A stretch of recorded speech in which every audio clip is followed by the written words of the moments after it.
all I could see was ground sky, ground sky, ground sky as my body is tumbling across the pavement at about 100 miles an hour, pretty much like a rag doll. And I remember the only thought going through my mind is, I hope I can make my race on Sunday. I'm sure you can all relate at some level to the desire to be the best at something, to really excel, to be number one. That was my goal for that season, was to win the class championship in my motorcycle racing class. And I was on track at that point to win about halfway through the season. For those of you that are not familiar, this is me in the prior month's race. I actually ended up winning this race, and that's what put me into the lead for the points. This is not me crashing, of course. This is me riding. This is the fastest way through a corner, is to be leaning over that much and hanging off in that fashion. Here I am, halfway through the season, on track to win the championship. I'm reaching my goal so far. And yet I find myself, a couple days before the next race, tumbling across the pavement at 100 miles an hour, ground sky, ground sky, ground sky. And all I'm thinking about is, I got to make that next race. I'm not thinking about my health.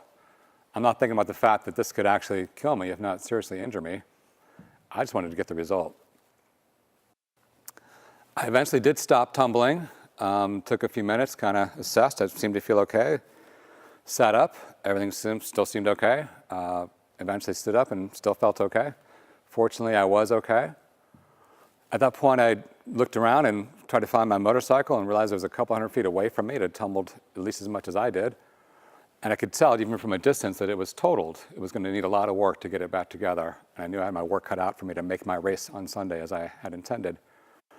I spent the whole rest of that day in 100-degree heat in the pits, tarmac all around me, working on my bike. All the spare parts I brought along for that race was helpful. It wasn't enough, though. Some of the competitors were friendly enough to actually loan me some of their parts so I could get a complete bike back together.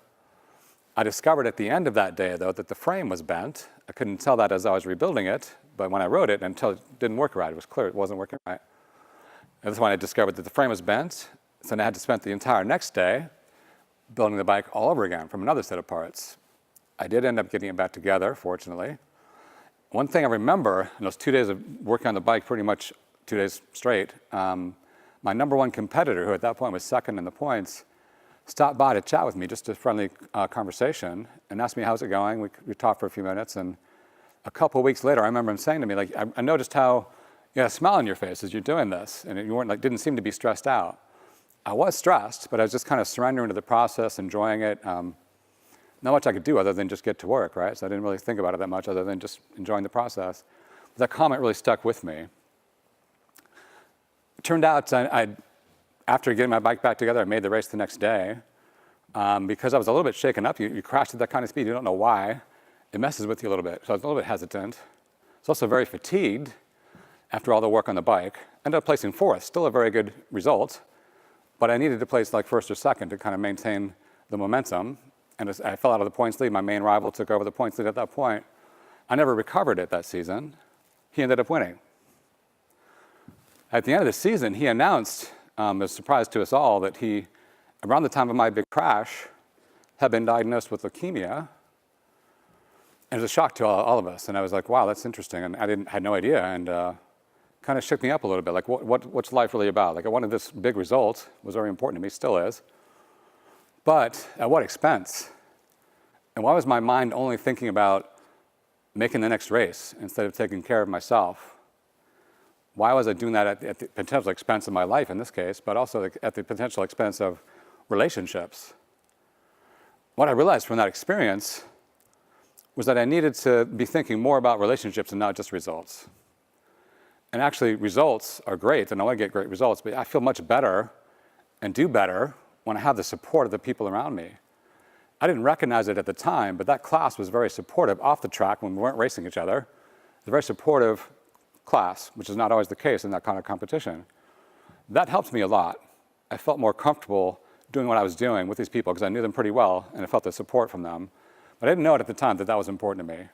So I recognized I needed both. I needed the support and relationship and getting results at the same time. They don't necessarily, one doesn't come without the other. You can't be the best you can be without the right kind of support.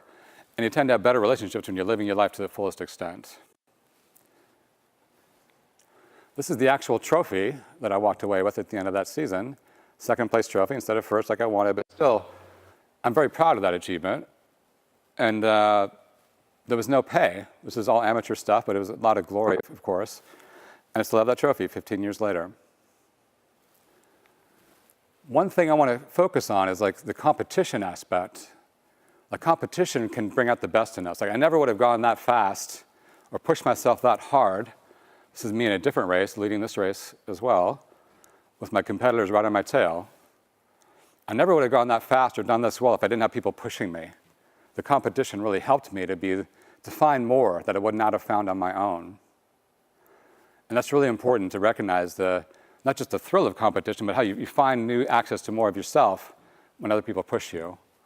But not at the expense of relationships. Both go together.